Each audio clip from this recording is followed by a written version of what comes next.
Boa tarde a todos. Vamos ter, com a pós-graduanda Mariana Rigueira, um seminário sobre aptidão agrícola e manejo dos solos. Mariana, com essa bela camisa do glorioso Fluminense das Laranjeiras, lhe desejo uma muito boa sorte. Obrigada, professor. O meu nome é Mariana Rigueira, como o professor Telmo já falou. Eu sou engenheira agrônoma formada pela Universidade Federal Rural do Rio de Janeiro. Sou mestranda no programa de pós-graduação em Ciência do Solo e sou orientada do professor Fabrício de Araújo Pedon.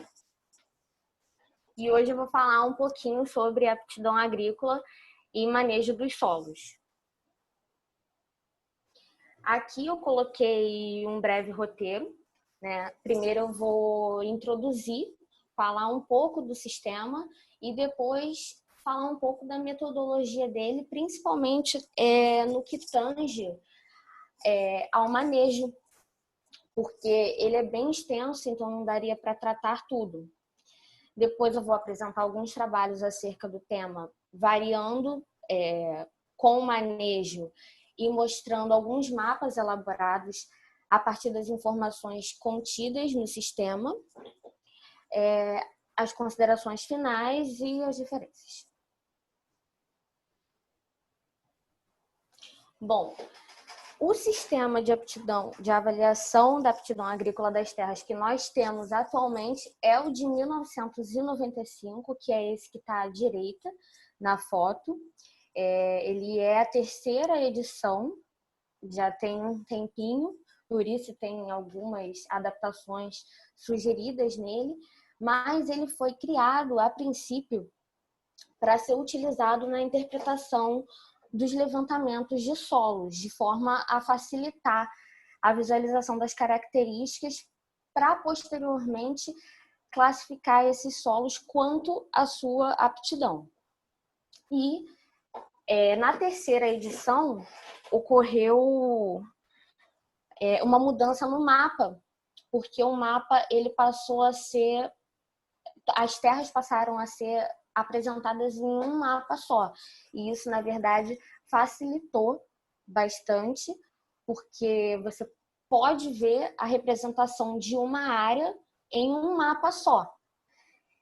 E, além disso, é importante ressaltar também que ele não é um guia para obtenção do máximo benefício das terras. Ele orienta como os recursos vão ser utilizados. Por exemplo, eu posso ter uma terra que é apta para eu fazer, é apta para lavouras, e eu posso implantar floresta. Então, não significa que eu vou implantar algo que explore ao máximo o benefício que aquela terra está me dando. É só para guiar. E quando a gente começa a falar da metodologia, primeiramente, ele é dividido em níveis de manejo, que são os níveis A, B e C. Só que esses níveis eles são atribuídos de acordo com as práticas que são de acesso da maioria dos agricultores. Então, dessa forma, o nível de manejo A, ele seria aquele que apresenta um nível tecnológico e cultural baixo, não tem aplicação de capital para conservação, para o manejo do solo, nem para o melhoramento dele, e as práticas agrícolas elas são baseadas no trabalho braçal e, por vezes, na atração animal, mas com implementos simples. O nível B ele já é um pouco mais evoluído, ele também é chamado de pouco desenvolvido. O nível tecnológico é médio, as práticas refletem um nível médio, tem aplicação de capital, média também, assim como de resultados de pesquisa, e as práticas agrícolas são mais simples, são simples, mas não chegam a ser como no nível seguinte, que é o nível desenvolvido.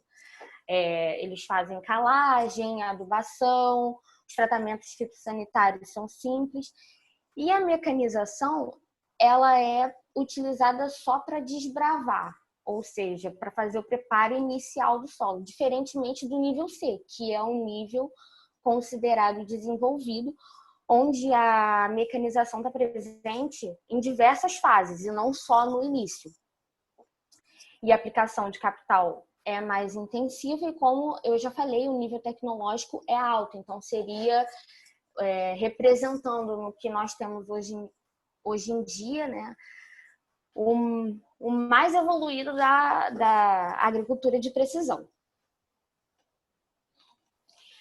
Essa figura aqui, ela ilustra os grupos de aptidão agrícola. São 6 grupos, de acordo com esse sistema de 1995. Do grupo 1 ao grupo 3, nós temos grupos que são de uso da lavoura.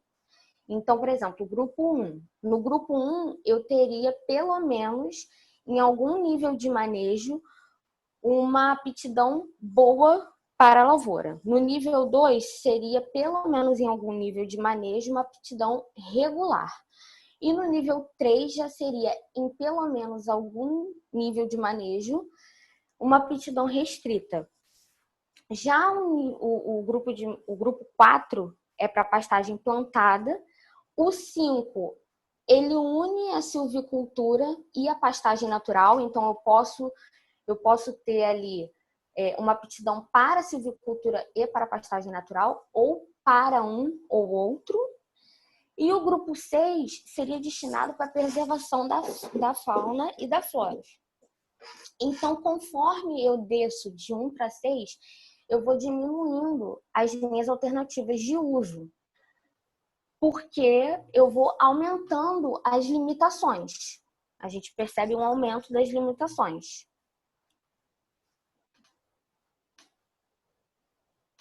Aqui a gente tem as classes que são apresentadas no sistema.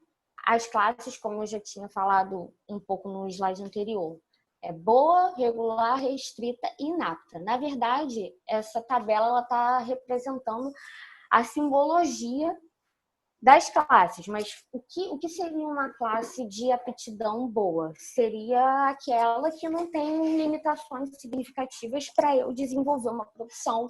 A minha produtividade, ela não vai ser reduzida, nem os meus benefícios. E se tiver um aumento da necessidade de insumos, vai ser num nível aceitável, o que já não acontece numa aptidão regular. Numa aptidão regular, eu já estou inferindo que a minha produtividade ela vai ser reduzida, meus benefícios também, e eu posso ter um aumento da necessidade de insumos, porque as limitações já passam a ser moderadas. E mais ainda na classe restrita, onde as limitações vão ser mais fortes.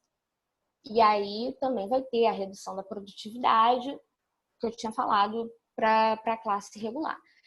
Quando eu considero uma classe inapta, é porque eu estou considerando que ali não tem como eu fazer uma produção sustentável. E aí é importante a gente conhecer a simbologia. A simbologia ela é dada por letras maiúsculas, minúsculas e entre parênteses. Ou seja, as letras maiúsculas, eu vou mostrar no mapa, depois vai ficar mais fácil de ver. Elas representam uma aptidão boa naquele nível de manejo.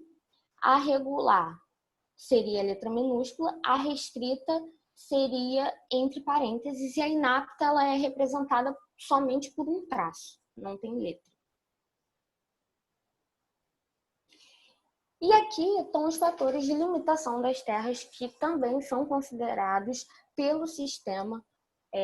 Esses fatores a gente escuta, né, diariamente, a gente debate muito sobre eles, sendo a deficiência de fertilidade, a deficiência de água, o excesso da água, a suscetibilidade à erosão e os impedimentos à mecanização. O sistema ele prevê alguns limites criteriosos que eu não coloquei aqui, porque eu acho que, na verdade, a gente tem uma noção básica, seria só para ilustrar como funciona o sistema.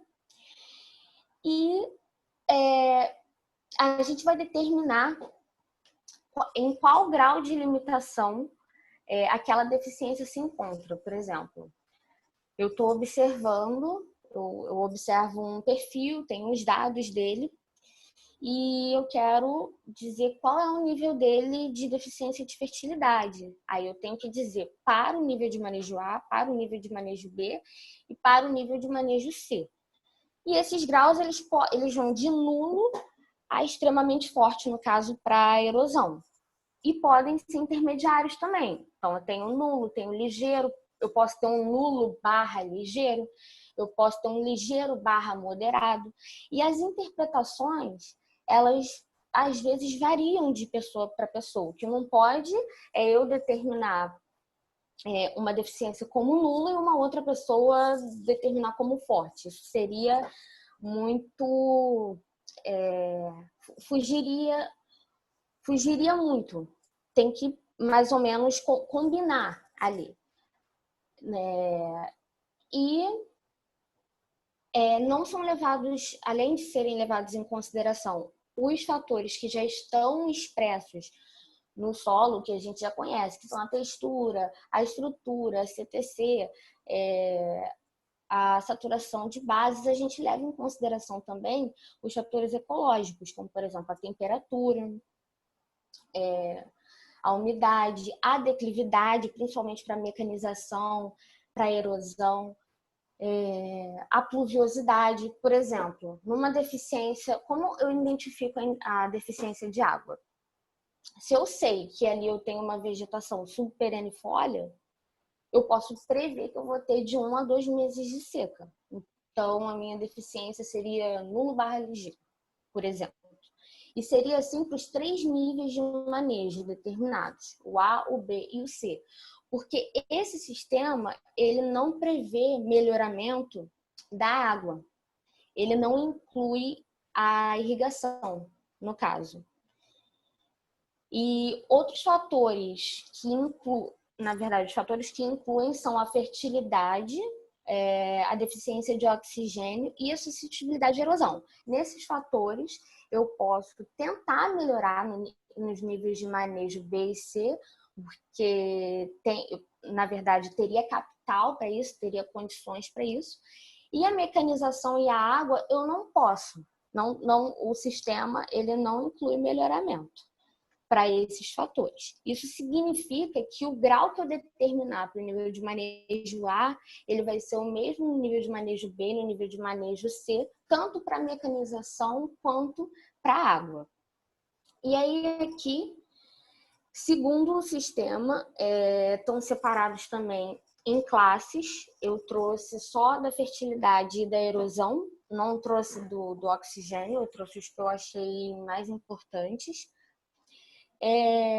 São práticas que são utilizadas para o melhoramento da fertilidade, mas também são divididos em classes. Por exemplo, na classe 1, se tem práticas que são mais simples e que requer um pequeno investimento. A classe 2, não. A classe 2 eu tenho práticas que são mais sofisticadas, que são e que incluem também um maior investimento.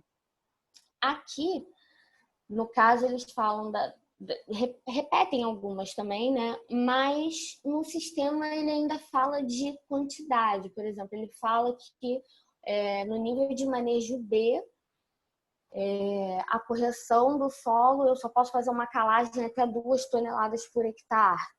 Tem essas coisas do sistema ainda, ele quantifica, né? E aqui eu trouxe as práticas de suscetibilidade à erosão, que a gente pode reparar que na classe 1 tem práticas de manejo que só com elas eu já evito ou controlo a erosão. E na classe 2, não são práticas tão simples, são práticas que envolvem até obras de engenharia.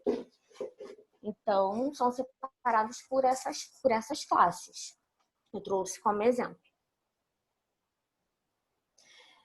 Aqui eu trouxe o quadro guia que é pertinente à região do estado do Rio Grande do Sul por causa do clima subtropical. O que é o quadro guia? No quadro guia vão ser cruzadas as informações que foram dispostas para os níveis de manejo em cada deficiência do perfil, e com isso vai ser determinada a aptidão final.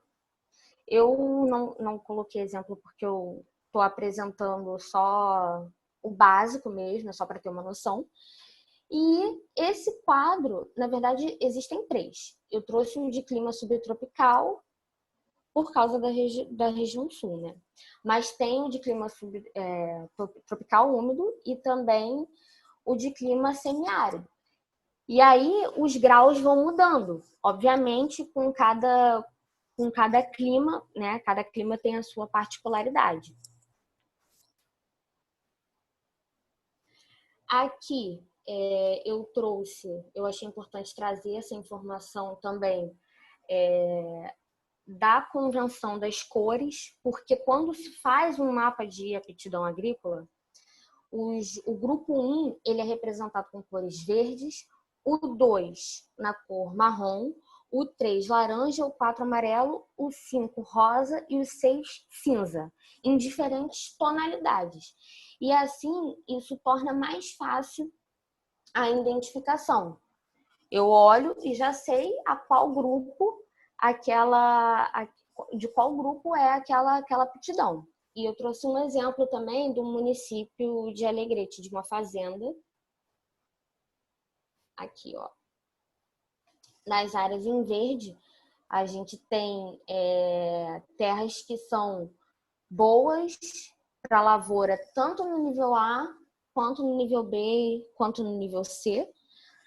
Temos também áreas, tá aparecendo a seta, áreas em cinza aqui, ó, que são áreas sem aptidão agrícola. Temos essas áreas rosadas aqui, que são 5S minúsculo, seria aptidão regular para silvicultura. E também temos para pastagem plantada, em tons de amarelo. O amarelo mais forte seria com uma aptidão restrita para pastagem plantada. E o mais fraquinho seria com aptidão regular. Aí aqui começa a sessão dos trabalhos que eu trouxe. Esse primeiro trabalho ele foi realizado por professores da universidade, da UFSM, e ele traz solos da encosta do Planalto. O que acontece na encosta do Planalto? Ali tem solos muito rasos, né, pela declividade. E são solos assim que têm muitas daquelas limitações que eu já havia detalhado antes. Aqui, ó, tem uma tabela na qual foi atribuída a aptidão agrícola das terras segundo o sistema, mas sem considerar as áreas de preservação permanente. Então, ó, 50%, pelo menos 50% dos solos dessa área são neossolos litólicos. E a gente pode reparar que a aptidão ou é de classe 6, não tem aptidão agrícola, ou então é boa para pastagem natural. Ou seja, está descendo do 1 para o 6. Quanto mais desce, mais aumenta a limitação e diminui a possibilidade de usos, né? Então, isso foi uma coisa que eu achei importante ressaltar. Mas nesse trabalho foi feito também a adequação da aptidão de acordo com as áreas de preservação permanente. E aí, se vocês olharem aqui, ó, aqui no 6, no grupo 6, aqui era para ser classe